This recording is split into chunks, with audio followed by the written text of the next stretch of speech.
ek persoonlik met my Bybelleesplan is besig om die Bybel van die begin tot die einde deur te lees. En selfs dit het soveel waarde. Skielik sien ek beter hoe goed in mekaar pas en ek sien patrone wat ontwikkel en dis baie interessant. So hierdie is net nog 'n ekstra laagie om na die Bybel te kyk wat net vir ons oopmaak. So, ons gaan deur die Bybel gaan en ons gaan begin met die Nuwe Testament. Dit klink agterstevoor, maar net daar is baie inligting, so ek wil julle nie oorweldig in een slag dat mens eerder dit stukkie vir stukkie inneem dat ons dit kan verwerk. So, om te begin, die Bybel, né? Ons ken hierdie as die Bybel. Nou, wat beteken die woord Bybel? Dit kom van, die oorspronklike woord is Biblia. En Biblia beteken boeks of boeke. So, dis ook waar ons die woord biblioteek vandaan kry. So dit is, 'n mens kan die Bybel, alhoewel ons een boek sien, fisiese boek, kan ons dit amper sien as 'n biblioteek van boeke. 'n klomp boeke, verskillende boeke saam in een collection, né? Soos 'n collection van boeke. Daar is 66 boeke in die hele Bybel. Dan hierdie Bybel is, soos hoe ons hom het, is gedeel in 2 stukke. Dis die Ou Testament en die Nuwe Testament. Nee, nou die Ou Testament is die boeke wat die Jode ook na gekyk het. Dit was wat die deel van die Joodse geloof ook gevorm het. In die tyd toe Jesus hier op aarde was, het hulle net die Ou Testament se boeke gehad. Daar was nog geen Nuwe Testament nie. So toe Jesus gebore was en sy wandel hier op aarde, was die enigste Bybel, die boek wat hulle gehad het, was die Ou Testament. En dit onder andere is hoekom dit nog steeds vir ons relevant en belangrik is. Want as 'n mens begin, jy kyk na die Bybel en die Nuwe Testament voel vir mense so exciting, dan kyk jy na die Ou Testament, ons al hierdie wette en die reëls, dan dink jy maar, hoe is dit van toepassing op my? En ons hoor ook in die Nuwe Testament dat die wet is vervul en ons lewe nie meer onder die wet nie. So dan kan mense dalk vra, maar hoekom moet ek die Ou Testament dan lees? Dis 'n valide vraag. In kort, die Ou Testament is ook baie belangrik vir ons vandag, want Jesus het dit gebruik, maar ook die hele Ou Testament het voorberei en gewys na Jesus Christus. Nee? So elke boek in die Ou Testament praat oor Jesus. En Jesus het self verskyn in die Ou Testament. Hulle noem dit Christophanies, nee? Ek weet nie wat in Afrikaans is nie, maar Christophany is a pre-Bethlehem appearance of Christ.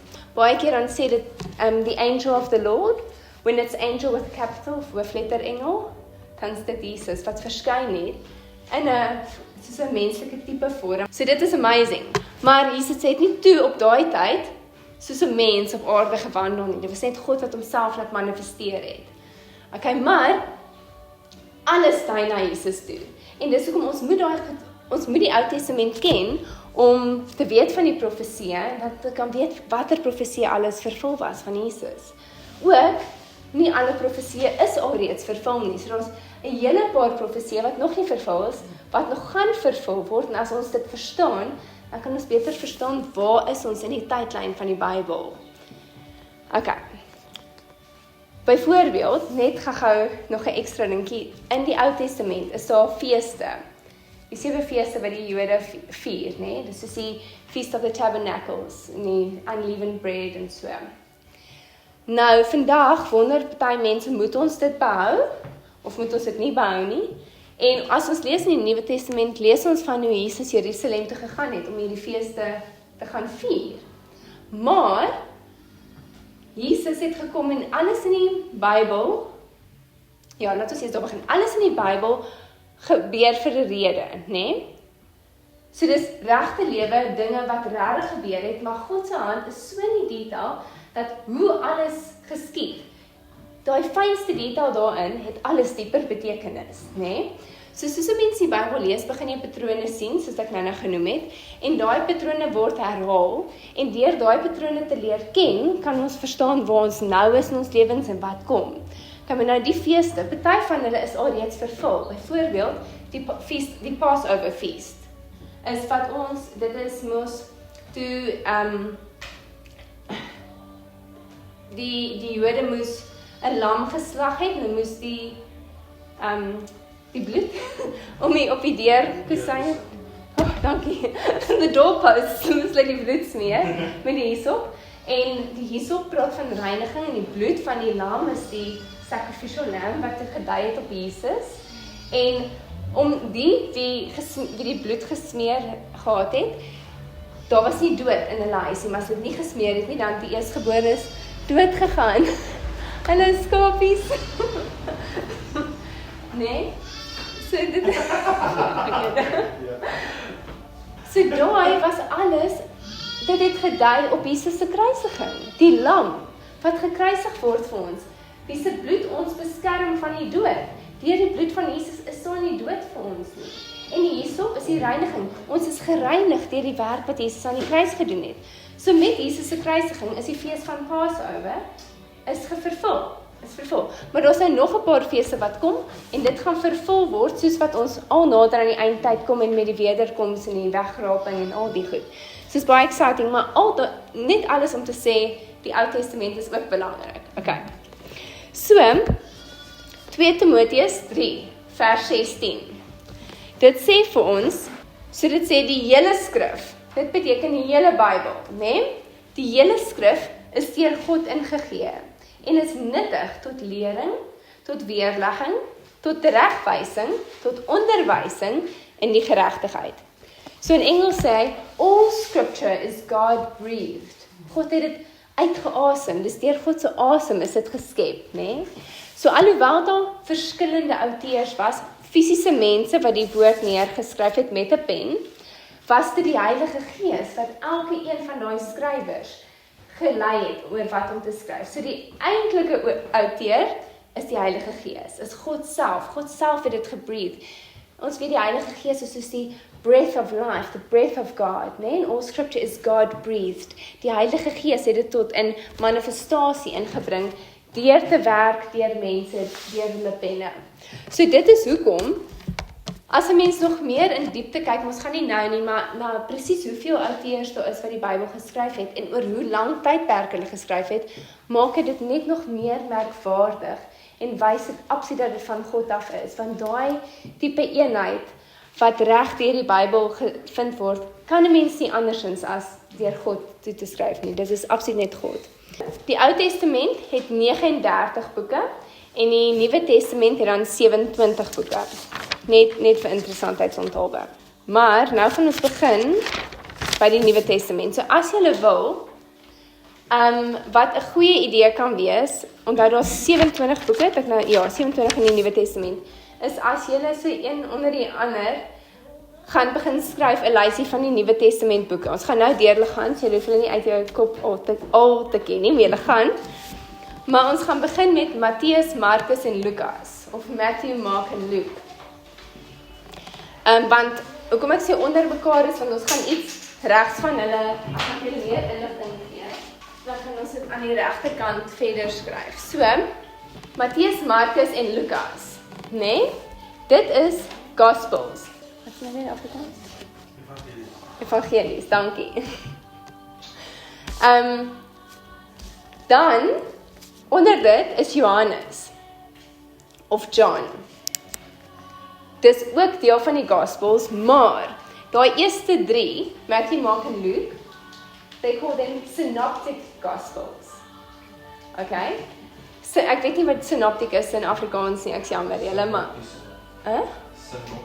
synoptiese evangelies. Daar het ons synopties. Al wat daai woord beteken, synoptic, beteken net to be seen together, né? So, those 3 can be seen together. Ons kan hulle groepeer. So, alhoewel Matteus en Markus en Lukas en Johannes almal evangelies is, of gospels is, net die eerste 3 is synoptic, want ons kan hulle saam groepeer.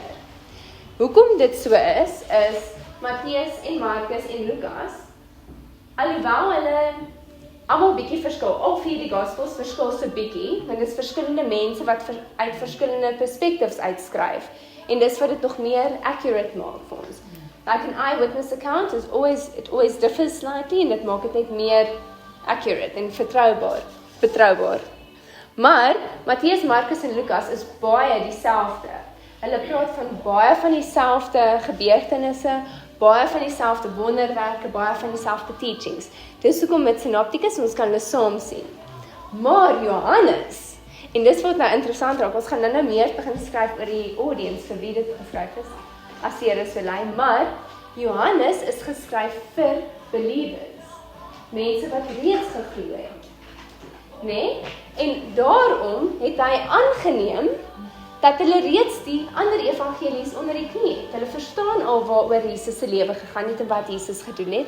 En dis hoekom hy dan bietjie ander inligting gee. En dit is hoekom hy is nog steeds die evangelie, nog steeds 'n gospel, maar hy kan net nie saam met die ander 3 nie, want daar's soveel unieke goed in Johannes geskryf. Okay.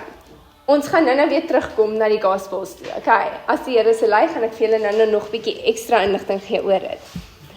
Maar, net om voor ons ook aangaan, Gospel of Evangelie, die woord self, dit beteken good news, nee? Dis die goeie nuus van Jesus. En dis presies waaroor dit gaan. Die Gospels praat oor Jesus. Dit praat van sy geboorte as 'n mens, maar dit praat ook van hoe hy bestaan het nog voor hy gebore was as mens. Want God is van ewig af daar. So sy pre-existence, sy human birth, sy lewe op aarde, sy dood en dan sy opvaarding. Sy opstaan uit die dood en opvaarding na die hemel toe. En daai volle storie is die goeie nuus. Dis die evangelie en dit is wat ons almal vir mense daar buite moet gaan vertel. Ons kan nie 'n deel van dit uitlos nie, want ons moet van die begin af insluit dat Jesus is God en dat hy nog altyd bestaan het. Ons moet sê hy het as mens gebore geword, want as hy nie as mens gebore geword het, dan was die offer nie vir ons valid gewees nie. Ons moet sê hy dood gegaan, want dit is waar ons bevryding kom van al die sondes. Maar as Jesus nie opgestaan het uit die dood, dan was hy nie God nie, het hy nie oorwinning gehad nie. En dan aan die einde, as Jesus nie opgevaar het na die hemel toe nie, beteken dit, dan sou dit beteken dat die offer wat Jesus vir ons gegee het aan die kruis nie aanvaar was deur Abba Vader nie. So ons moet daai hele storie insluit en dis hoekom in die gospel is. So en dit is wat ons aan ander moet oordra. So dit hoef nie woord vir woord te wees wat ons moet oordra nie, maar net daai konsep van Jesus se lewe. Okay. Dan die volgende boek is Acts, né? So hier kan jy dalk weer 'n ander kleur gebruik as jy wil, of Handelinge. Nou Handelinge is 'n historical boek. Nee, dit praat van die geskiedenis van die apostels.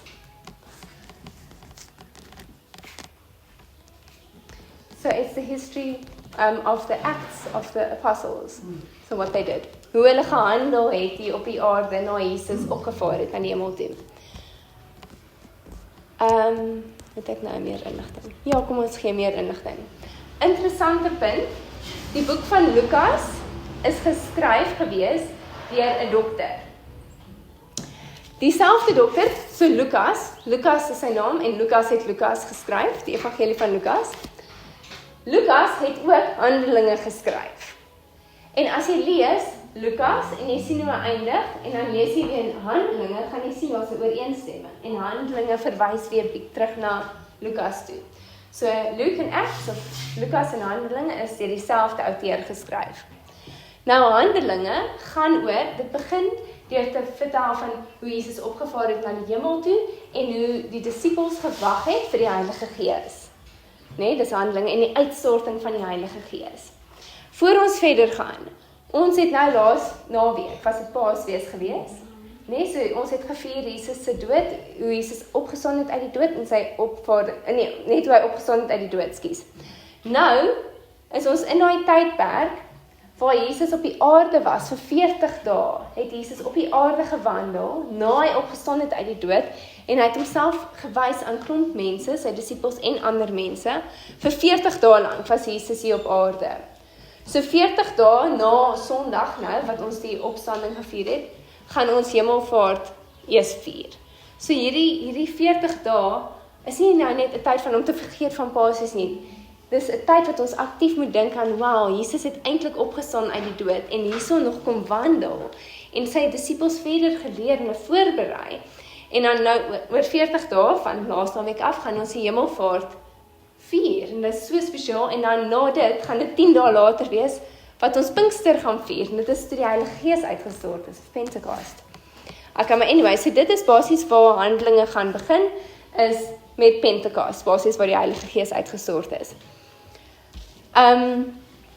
Interessant, die 12 disippels wat Jesus gekies het, die een is toe moes Judas Iskariot wat hom verraai het, en hy het selfmoord gepleeg. So toe is daar 11 oor. In Handelinge lees ons hoe hulle een bygekies het, dat daar weer 12 disippels kan wees. Maar wat interessant is, die disippels het ook apostels geword, so ons het die 12 apostels, maar Judas was nog deel van die apostels ook gelabel gewees. Maar in Handelinge, as jy gaan lees, gaan jy sien dat is baie meer as net 12 apostels gewees. Net interessantheidsonthaal, want mense is so geneig om te dink dat is net 12 gewees. Maar as mense in Handelinge lees, dan sien jy ander mense was ook al geklassifiseer as apostels in daai tyd van Handelinge. Maar basies, waaroor dit gaan, is net oor die werk wat die disippels en die apostels gedoen het, en die groei van die kerk, nadat Jesus opgevaar het. So dit is, nou begin hulle eintlik beweeg in die werk, in die krag van die Heilige Gees. En ja, die kerk gegroei het. Dan kom ons nou by die volgende deel van die boeke. Dit is die epistles, of briewe, nee? So, hier is 'n hele paar, hier is omtrent 13, as ek so vinnig tel. So dit begin Romeine, is die eerste een, dan is dit 1 en 2 Korintiërs, dan Galasiërs, dan is dit Efesiërs, dan is dit Filippense. Waar is ons Kolossense nou, is dit 1 en 2 Tessalonisense, maar jy kan sommer net sê Tessa. Dit is makliker om te skryf T-H-E-S-S-A, 1 en 2 Tessa of Tessalonisense, en dan sit 1 en 2 Timotheus, of Tim, so it was Romans, 1 and 2 Corinthians, Galatians, Ephesians, Philippians, Colossians, 1 and 2 Thessalonians, and then 1 and 2 Timothy. Okay, so na 1 Timotheus en 2 Timotheus het ons Titus, of Titus, en dan het ons vir Philemon, of Philemon. Okay, nou daai 13 is alles epistles, of briewe, en hulle almal is geskryf deur Paulus. The other name is Pauline epistles. So dis op verskillende tye van Paulus se reise gewees. So Paulus is op 3 reise wat hy gegaan het na verskillende areas toe om kerke te plant en die evangelie te sprei buite Jerusalem. So hy het Griekeland toe gegaan. Hy was in Turkye en Asia Minor. Hy was in 'n klomp verskillende plekke en hy het verskillende kerke geplant. Meeste van hierdie kerke is of geplant deur hom of hy het 'n groot invloed gehad by die kerke. So byvoorbeeld wanneer dit sê Galasiërs, is dit 'n brief wat geskryf is aan die kerk in Galasië, en dis die mense van Galasië is Galasiërs.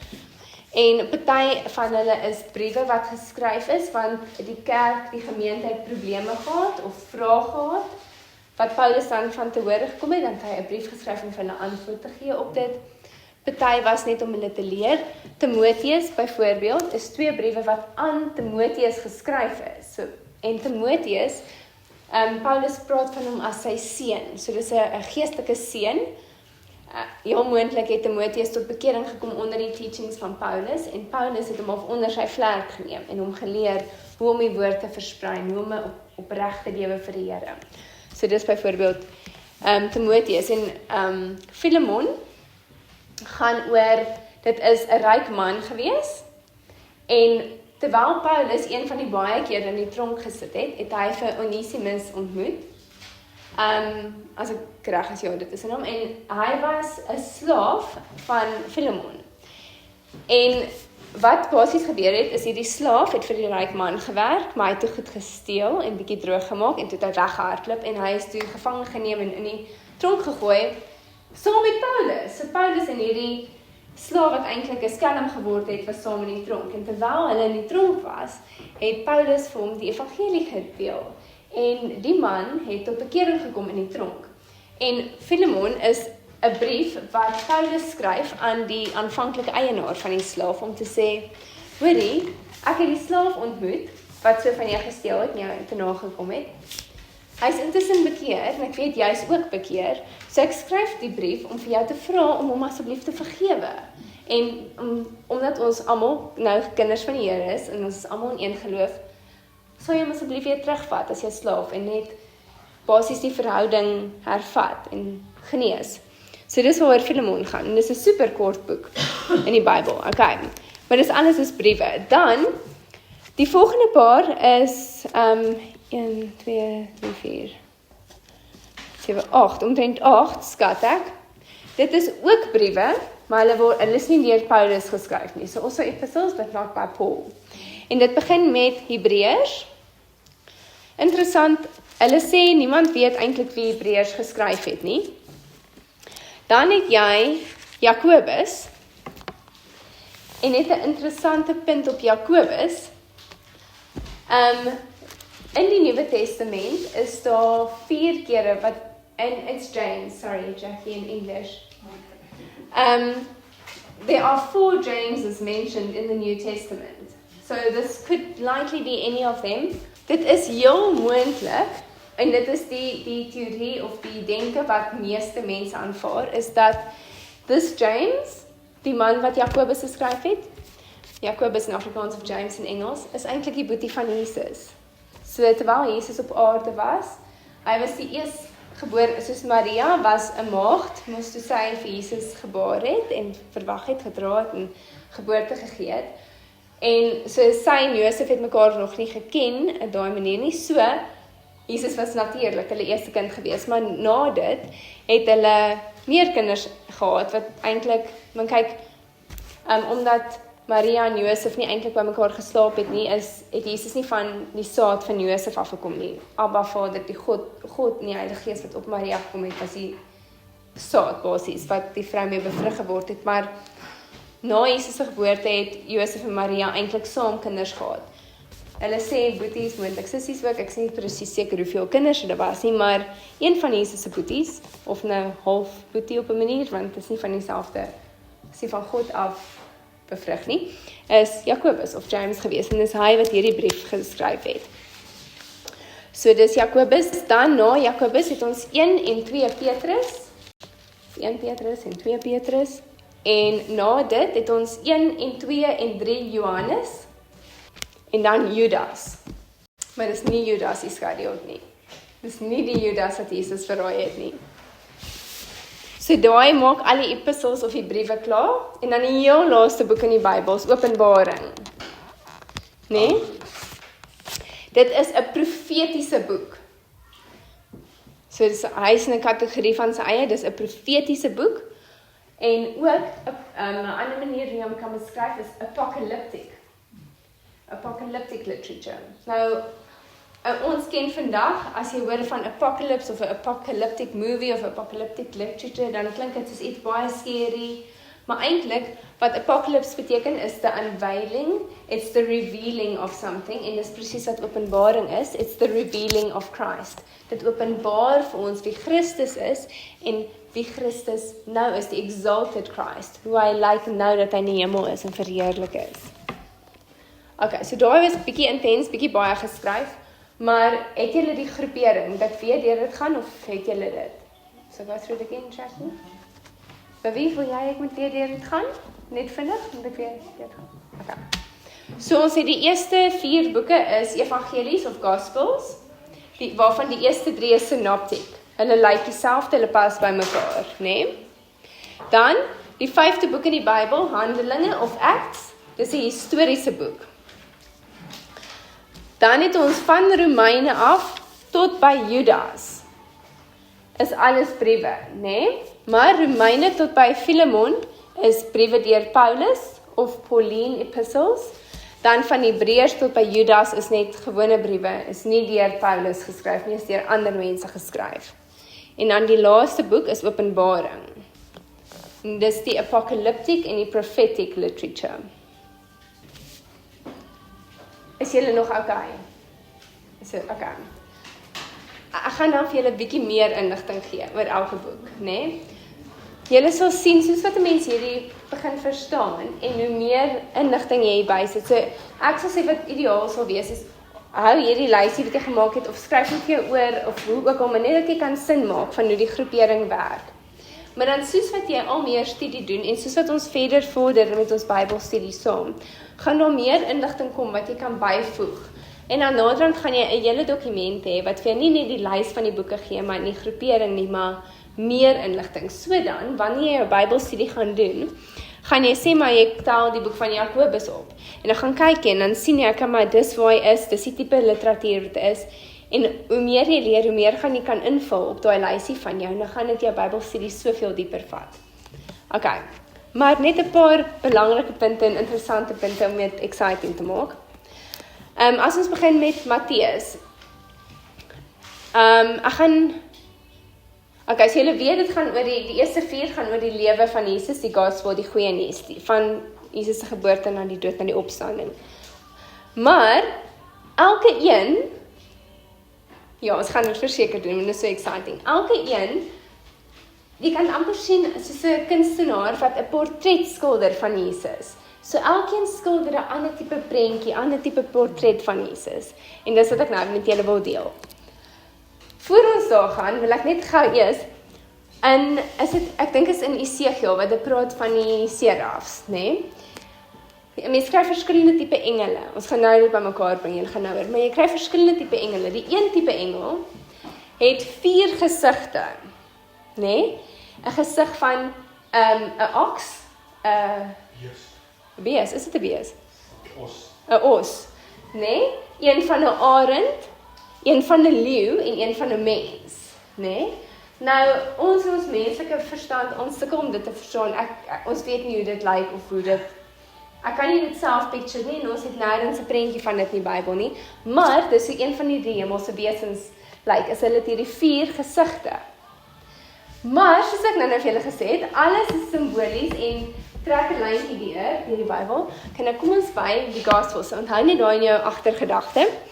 Nou begin ons met Matteus. Matteus skep die prentjie van Jesus as koning. Nee? So jy kan dit by ons skryf. Koning of king, that's the portrait that's painted. Dan Markus praat van Jesus as die diensknegt, or the servant, Jesus the servant. Dis die hoofprentjie wat van Jesus geskets word in Markus. Dan Lukas praat van Jesus as man, as mens. Man, né? Hy praat van die menslikheid van Jesus. So Matteus praat van die koningskap, hoe Jesus koning is. Markus praat van Jesus as diensknegt. Lukas praat van Jesus as man, as mens.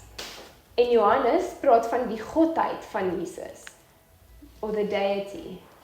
So alhoewel al 4 van die evangelies praat van Jesus en van die lewe van Jesus en die wonderwerke en wat Jesus gedoen het, en hulle almal stem ooreen, soos wat jy die evangelie in 'n geheel lees, gaan jy sien dat Markus se hoofprentjie wat hy van Jesus skryf, en die hooffokus is hoe Jesus koning is, ons koning wat gekom het, en so gaan dit wees. So byvoorbeeld Lukas sê nie dat Jesus nie God is nie, hy praat nog steeds van Jesus as God, maar sy hooffokus is om die menslikheid van Jesus aan ons oor te dra. Nou, gaan ons gou weer terug na daai hemelse wese met die 4 gesigte, né? Die een gesig was 'n gesig van 'n leeu. 'n Leeu is 'n koning, is 'n prentjie van 'n koning. As ons dink aan 'n leeu, is dit die koning van die jungle, né? So, Matteus kan gelink word aan aan die leeu, né? Dan kyk ons, een van die ander gesigte wat die wesen gehad het, is 'n oks, 'n os, né?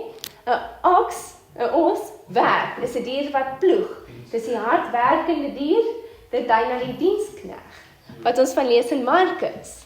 So dan kan jy sê Markus en die oks, né? Jene, dis mooi, ek love it.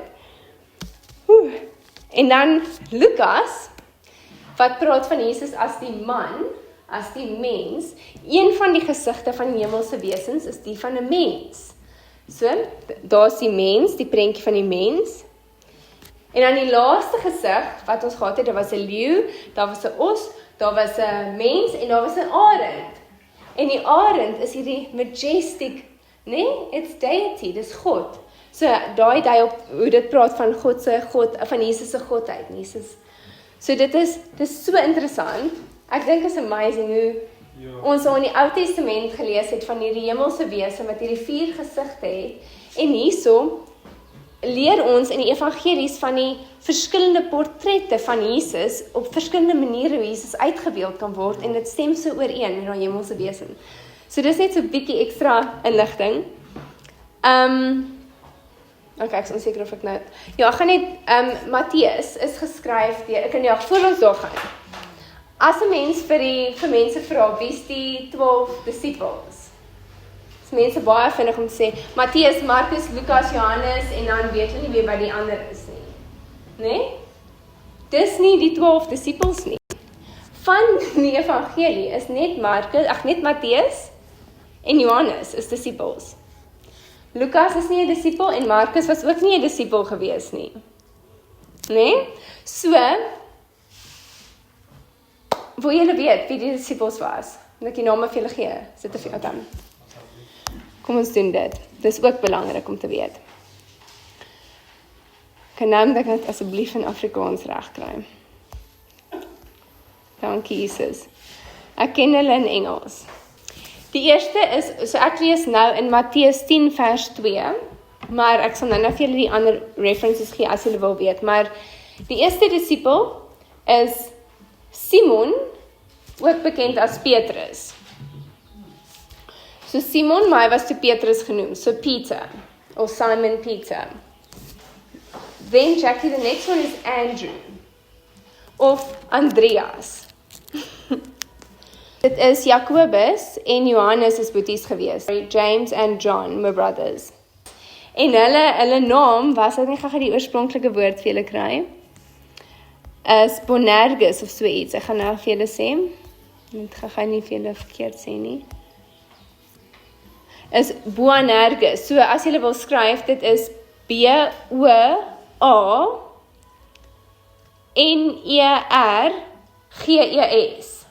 Boanerges. En dit beteken sons of thunder. Hoekom? Want dit is gesê dat hulle was nogal feisty, hulle het gehou van beklei, die 2 broers. Maar okay, so dit is ook disciples en hulle was broers gewees. En ons het vir Philip is die een wat uitgegaan het, wat met die Ethiopiër gaan praat het, en wat die Ethiopiër gedoop het, en toe Jesus hom getranslate, net laat travel na 'n ander plek toe. Then we have Bartholomew. In Afrikaans is dit Bartholomeus.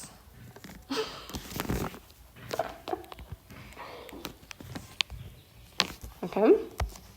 Dan het ons Matteus of Matthew. Dit is die tax collector of die tollenaar. En hy was 'n Jood gewees. Dis ook hy wat die evangelie van Matteus geskryf het. Okay? Die tax collector. Dan het ons vir Thomas of Thomas. This is Doubting Thomas. Dit is dieselfde Thomas wat getwyfel het of dit regtig Jesus is wat hulle gesien het. Dan, Jackie, then we have another James. This is James, the son of Alphaeus. And that Alphaeus is Alphaeus. In Afrikaans is dit Jakobus, die seun van Alphaeus. En dit is Alfeus. So daar's 2 Jakobusse onder die disciples gewees. Okay, is julle reg vir hierdie naam? I'll give it to you in English first, Jackie. Okay. It's Lebbaeus Thaddeus. So it's Lebbaeus.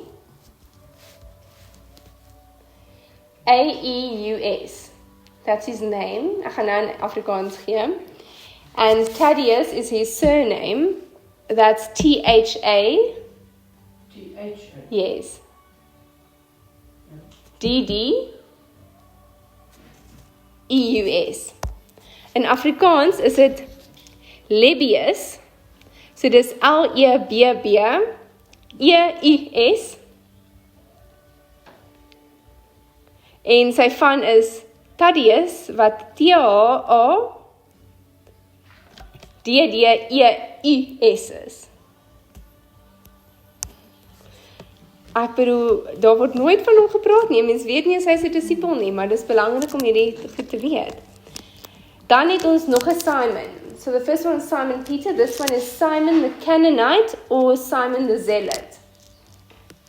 En in Afrikaans is dit, ek sê seker wat Zealot is in Afrikaans nie, maar dit is Simon die Canaanites,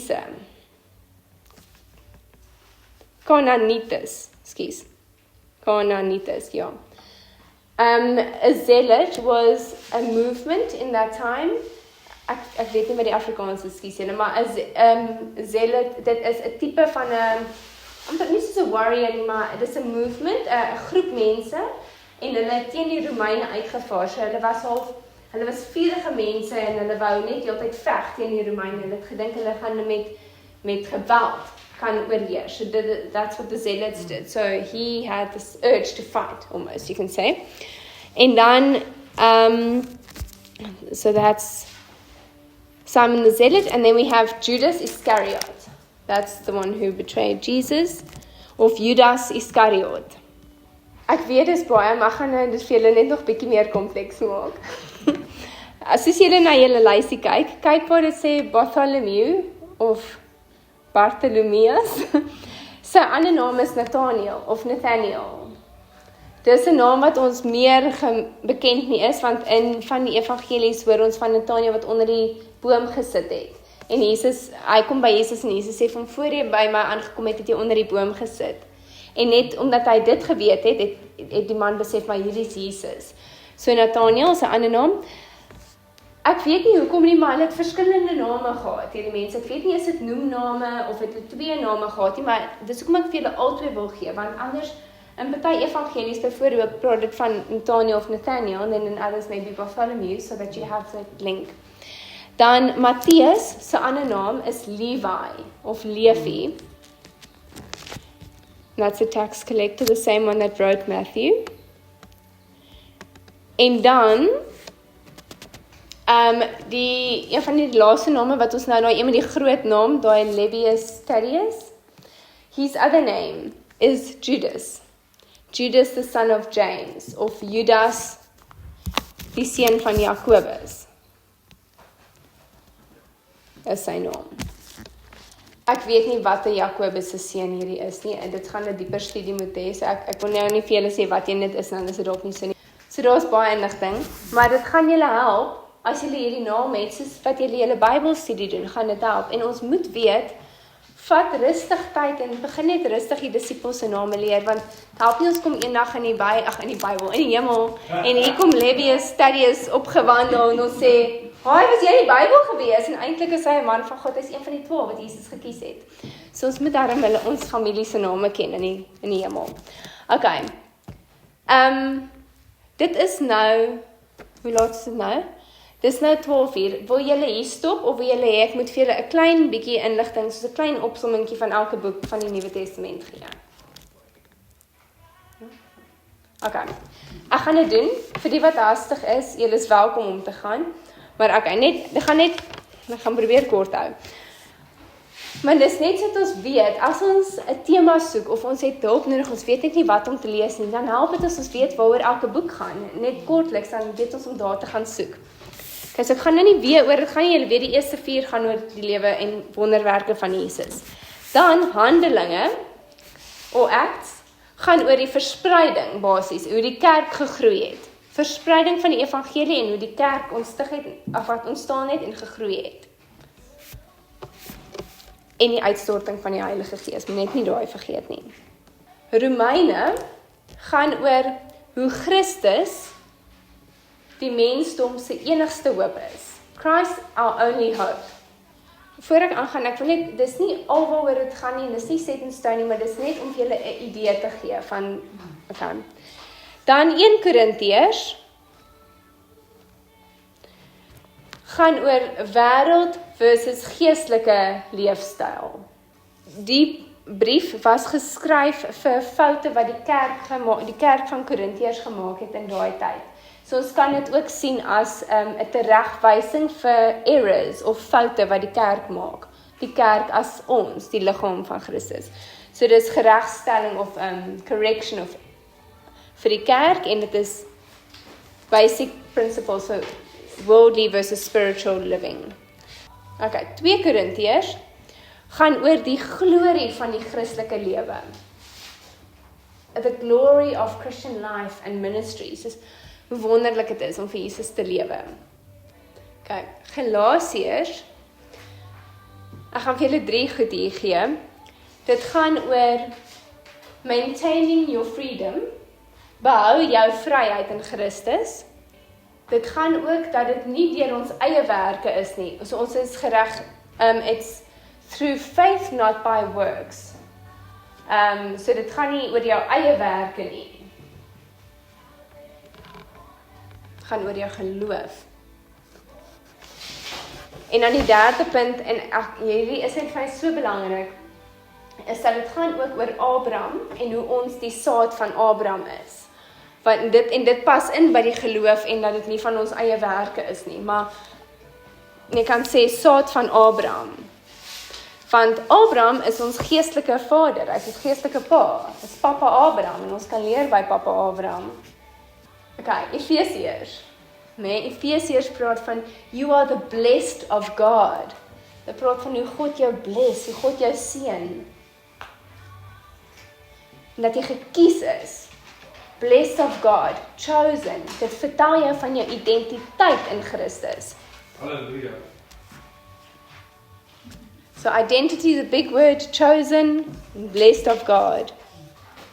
As ek te vinnig gegaan het, of so kan ons weer oor dit gaan aan die einde. Dan, hierdie is so mooi, Filippense, né? It's about the joy of knowing Christ. Sure.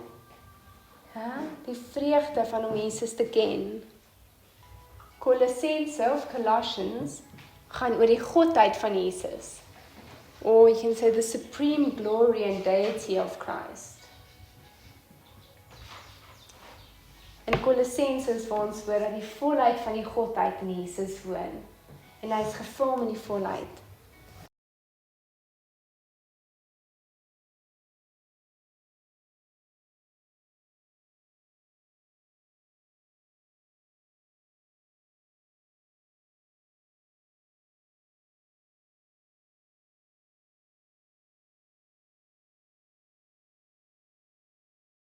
En dan 2 Tessalonisense, dit is een wat ons ook 'n nota absoluut van moet maak, want mense het dit baie keer nodig. Dit gaan oor comfort in persecution.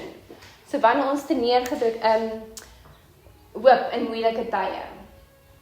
Wanneer dit moeilik gaan, wanneer ons te neergedruk word. Dan gee daai een vir ons hoop en dit help ons om net vas te hou. Jy kan ook, as jy 'n bietjie meer wil skryf, it talks of Jesus' second coming. Die wederkoms van Jesus. Wanneer Jesus weer 'n keer gaan kom, die tweede keer gaan kom, dit praat ook daarvan. Okay. Nou is ons by 1 Timoteus. So 1 en 2 Timoteus gaan albei is briewe vir Timoteus, wat onder, soos ons nou gesê het, hy het onder Paulus gewees, hy was so sy geestelike seun. Die eerste een gaan oor, hy gee half instruksie vir die kerk en hoe om orde in 'n kerk te hê, want dit gaan oor die verskillende posisies in die kerk. Hy sê vir Timoteus hoe om 'n goeie pastoor te wees en die woord te versprei. So dit is half orde of instruksies vir die kerk. Die tweede brief van Timoteus sê hulle is heel moontlik Paulus se laaste brief gewees. So jy kan dit sien as Paulus se laaste woorde aan sy geliefde geestelike seun. So last words of encouragement, most likely by Paul. Okay, nou net ons vir Titus. So dit gaan ook oor orde in God se huis of die kerk. Maar dit gaan ook oor hoe dit so belangrik is om na Jesus te kyk as die enigste bron van genade. So Jesus as bron van ons genade en ook orde in die kerk. So wanneer mense kerk moet run of wanneer jy selfs net 'n groep van mense, gelowiges saam met jy, selfs 'n groep vir enigiets wat jy moet 'n leier oor wees, is daai van Timoteus en Titus, is belangrike boeke, dit kan ons help. Handelinge ook natuurlik. Okay, dan, Filemon is daai een wat ons gesê het, die brief is van die slaaf wat bekeer is, so dit gaan oor vergifnis, maar dit gaan oor, dis basies 'n voorbeeld van hoe om jou geloof uit te lewe, om reg die leefstyl van 'n Christen. Fellowship in action, om vergifnis uit te lewe en tweede kans te gee. Okay, dan is ons by Hebreërs. Soos ons gesê het, ons weet nie presies wie die outeur is van Hebreërs nie, maar dit is, in daai tyd was daar verskillende gelowe wat ingekom het en mense het getwyfel en gewonder, en Hebreërs was 'n brief wat geskryf is in antwoord tot dit. So dit praat oor hoe Jesus is superior, he's superior to all, ja. Jesus is die ware God en dit is die geloof wat die eintlike geloof. Maar dit gaan ook dan, wat julle net 'n nota van kan maak as julle wil, in Hebreërs hoofstuk 11. So net 11 gaan oor geloof. They also call it the Hall of Faith. So in Hollywood het hulle die Hall of Fame, maar in die Bybel het ons die Hall of Faith. So dit is vir al die groot man en vroue wat so uitgestaan het in hulle geloof. Dis wat ons lees van hulle. Weer van Papa Abraham, van Noag, van die mense wat so wonderlike voorbeelde is, van hoe hulle die Here net recklessly trusted in God. Okay, dan James, Jakobus, deur die boetie van Jesus, né? Hierdie is die praktiese uitlewing van jou geloof. Practical and active life of a Christian. Dit is 'n praktiese boek. Dis ook waar hy praat van, as iemand siek is, gaan salf hom met olie en bid vir mekaar. Dis die praktiese deel. 1 Petrus gaan oor comfort and hope and encouragement. So hy help ons ook, soos wat 2 Tessa, daar was vir bemoediging, so is hierdie ene. 1 Petrus is ook vir bemoediging. 2 Petrus, en dis interessant, van hier af gaan hierdie tema nogal redelik, ek dink hy kom omtrent so 3 keer op. 2 Petrus praat oor hoe jy volwassene moet wees in jou geloof, sodat jy kan bly staan te midde van false teachers. Want so ons weet die Bybel sê vir ons dat in die eindtyd gaan daar baie deception wees. There will be false teachers en false doktrines. En 2 Petrus praat van hoe jy moet sterk wees in jou geloof om hierdie false doktrines te staan. Dan het ons 1, 2 en 3 Johannes, né? Die 3 briewe is almal deur dieselfde Johannes geskryf wat die evangelie van Johannes geskryf het. Né? En net so ekstra nota, daai Johannes, hy verwys na homself as the disciple whom God loved, of whom Jesus loved, die geliefde disipel, né? Hy het geweet dat Jesus lief is vir hom. En dit was vir hom meer van 'n realiteit as vir enige een van die ander disipels, en dis vir ons moet kom.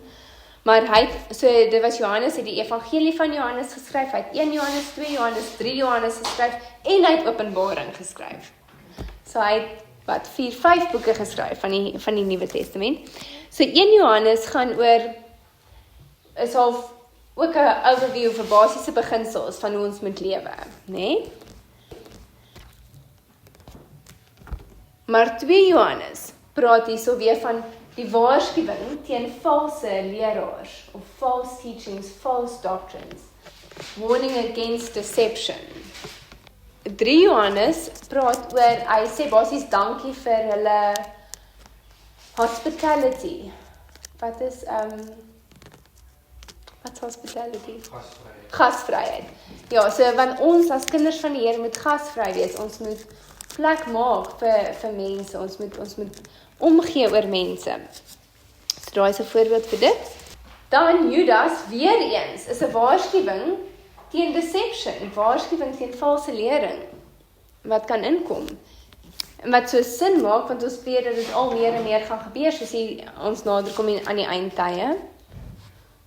Maar ek bedoel, hier is dit 3 keer 'n tema van die boeke, en dan Openbaring weet ons is die prophetic, en ons weet dis die openbaring van wie Jesus is. Dit gee vir ons 'n pragtige prentjie van Jesus, waar Johannes eintlik vir Jesus sien, en hy beskryf vir ons hoe Jesus nou lyk. In his exalted state, maar dit vertel ons ook van die tydlyn van die Bybel en die eindtye.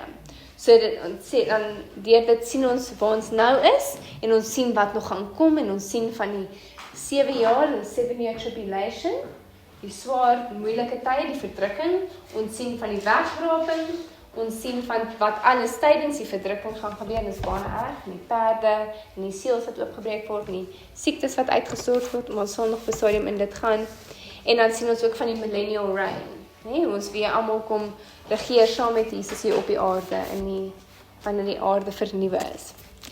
So, ja, daar is super baie inligting, maar ek glo dit sal julle help in julle Bybelstudie en hoe meer. Dit voel dalk bietjie soos 'n overload, maar as julle net rustig weer gaan en dink hieroor in julle stiltyd saam met Jesus, dan gaan die Heilige Gees dit vir julle meer oopmaak.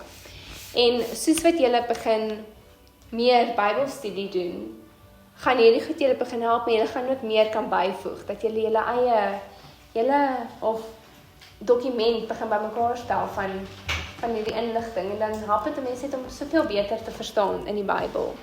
Want naderhand, daar's soveel meer wat ek vir julle nog kan gee, maar ek wil julle nie oorweldig met alles, maar jy kan sien hoe daar koneksies is tussen die verskillende boeke, en dit is baie spesiaal. Daar's net een ding wat ek wel voor net vir julle moet sê. Ons het nie nou die Ou Testament gedoen nie, as julle belangstel, en dit kan ons doen, en ek kan nie vir sê of julle belangstel of nie, dan kan ons dit op 'n volgende keer ergens doen. Maar tussen die Ou Testament, die laaste boek van Ou Testament is Maleagi, en weet ons die eerste boek van die Nuwe Testament is Matteus. Tussen daai twee boeke is daar 400 jaar, en praat van die stil jare, 400 jaar. Waar daar nie geskrywe was, maar was nie regtig gehoor van God of stil in daai tyd.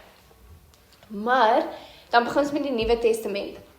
Ons is so geneig, of is so maklik om te dink, dat die Nuwe Testament, so, it's the New Testament in English, but actually it speaks of the New Covenant. Dis die nuwe verbond, dis die nuwe verbond, né? Daai nuwe verbond, dis die nuwe era, dis die era van wat Jesus vir ons gebring. Dit begin nie in Matteus nie, né? Dis net hoe die Bybel bymekaar gesit is, en ja, Matteus is die eerste boek wat ons in die Bybel het, wat geskryf is oor Jesus se tyd en wat Jesus kom doen het. Dis nie kronologies noodwendig hulle almal geskryf en julle sal sien soos ons het gesien Timoteus is moontlik die laaste brief van Paulus, maar dan na dit was daar nog Titus wat 'n ander brief van Paulus is, soos nie in kronologiese volgorde bymekaar gesit die Bybel nie. Daar's 'n ander metode wat hulle gevolg het om dit bymekaar te sit. Maar die Ou Testament, die verbond, die ou verbond, die wet, dit was nog steeds in werking toe Jesus hier was en toe Jesus hier geleef het. Jesus was nog onder die wet gebore. Hy was onder die wet toe hy geleef het. So dis 'n era, hulle praat van dispensasies, né? Of dispensation, is soos 'n tyd, 'n bubbel van tyd, amper wat jy kan sien, né? Nou die Ou Testament era, of dispensasie, was nog gewees aan die pad, Jesus se hele lewe op aarde, was nog die Ou Testament se era gewees. Die wet en alles was nog in plek. Dit het verander toe Jesus aan die kruis gehang het en die veil is geskeur. Ek weet nou nie eens wat dit in Engels, in Afrikaans is nie, maar dit sê toe Jesus aan die kruis gehang het die dis is 'n groot voorhangsel, die voorhangsel, dit is 'n groot gordyn wat in die tempel was, wat 'n fisiese gordyn wat die Holy of Holies, die heilige allerheiligste deel van die tempel geskei het van die res van die tempel, né? En daar was hierdie voorhang vir hierdie baie dik gordyn. Toe Jesus aan die kruis gehang het, totaal bonatuurlik, toe hy sy asem uitblaas, so hy sy gees opgee, né? Toe skeer daai voorhangsel van bo af aan die pad af. Nie van onder af, dat mense kon sê, ja, maar 2 mense het dit geskeer of gesny nie, van bo af. Niemand was daar om dit self te skeer, dit het net van self, het dit geskeer, reg van bo tot aan, fisies geskeer. En daai skering van die voorhangsel, is wat gewys het, ons is nou in die nuwe era, ons is nou in die nuwe verbond, dit het nou ingetree. So dit is net so belangrik en interessant om te weet, want mense is so geneig om te dink, Nuwe Testament, die nuwe covenant, die nuwe verbond begin met Matteus, maar dis nie daai tyd nie, hulle praat daarvan, maar die eintlike tyd, wanneer dit verander het, die nuwe verbond in, is met die skeer van die veil, en net so interessant, ons gaan nou ophou, skus, maar hulle sê, Moses, Toe hy so tyd by Jesus op die berg spandeer het, net sy gesig geskyn van die glorie van God. Hy het nie God self gesien, maar hy was in sy teenwoordigheid, dis toe hy die 10 gebooie gekry het. Toe hy afkom het sy gesig geskyn van die glorie van God, maar hy het toe 'n wyl oor sy hy het 'n ding oor sy gesig gesit om die glorie om dit weg te steek, want die glorie het al minder en minder geword, en hy nie gehad dat die mense moet dit sien nie, want dit kon nie bly nie. Hy was in die teenwoordigheid en toe was hy uit die teenwoordigheid. Maar ons is konstant in die teenwoordigheid van God, want God woon binne ons. Ons hoef nie meer hierdie dekmantel te hê nie, want die glorie kan permanent uit ons uitskyn. Maar in die Bybel sê dit tot vandag toe, as die Jode die boeke van Moses lees, of die Ou Testament lees, die Jode, dan is daar 'n dekmantel oor hulle, sodat hulle nie kan sien nie. Hulle kan nie Jesus raak gesien kry nie, want hulle het hierdie dekmantel oor hulle oë is toegemaak, is verblind. Maar vir ons, wat Jesus kan ken en ervaar, daai dekmantels afgeskeer, is finaal weg van ons, en dis hoekom ons Jesus kan dien. So ja, dis so mooi, maar ek wil net dit met julle deel. Kom ons sluit die oë. O Jesus, so dankie. Dankie vir die excitement wat U vir ons, dankie vir die woord, Jesus, dit is net so lekker, en mag hierdie opwindendheid oor die woord, mag het net oorspoel na die ander toe, Jesus, maak het wakker in elkeen, Jesus, dat hierdie opgewondenheid en elkeen wat onder die geklank van my stem is net so opborrel vir die woord, Jesus, en laat, soos elkeen tyd in hulle Bybels spandeer, laat U sal ontmoet. Nie net weer verstaan, Jesus, maar dat hulle sal ervaar hoe U fisies by hulle sit en Heilige Gees, hoe U fisies daar is en saam met hulle deur die blaaie van die woord stap en vir hulle verduidelik. U is tog die groot meester, die groot leermeester, U kom leer hulle. Kom leer elkeen self uniek en intiem, Jesus. En dankie dat soos ons hier by mekaar kom, dat ons dan kan kom deel met mekaar wat U vir ons leer. Dankie, Jesus. Laat alles wat vandag gedeel is, dat dit nie oorweldigend sal wees of te veel sal voel nie, Jesus, maar Heilige Gees, maak dit maklik vir almal om te verstaan en om dit hulle eie te maak. En dat dit elkeen sal help om hulle Bybelstudie te verdiep. Dankie Koning Jesus. Hierdie is Bybelmagnate. Dankie dat ons almal U woord ken en ons is honger vir U woord en ons onthou U woord, Jesus, en ons stel belang om meer in die woord te wees en te leer. Dankie Jesus dat ons dan almal kan uitgaan en weer vir ander kan gaan leer. Maar dankie vir daai besonderse honger. En dankie vir die bo-natuurlike vermoë om te kan verstaan en te kan onthou. Dat mense na ons gaan kyk en sê, "Joh, wat gaan aan met hulle? Hulle ken nie die woord, hulle verstaan nie die woord op 'n nuwe manier." Dankie dat ouderdom niks beteken in die Gees nie, Jesus. Dankie Heilige Gees. Ons is so lief vir U. Kom hou aan werk in ons, Jesus. En dankie dat U ons net leer van U. Ons is so lief vir U. Dankie dat alles op vrugbare grond geval het. Ons spreek beskerming oor elke saad wat gesaai is. Dankie Koning Jesus, dat geen dorings en voëls van die lig daai saad kan kom wegsteel nie. In Jesus almagtige naam. Dankie vir beskerming oor elkeen van U onder die geklank van my stem. Dankie Jesus vir U bo-natuurlike beskerming oor hulle. In Jesus almagtige naam. Dankie vir U vrede. Amen.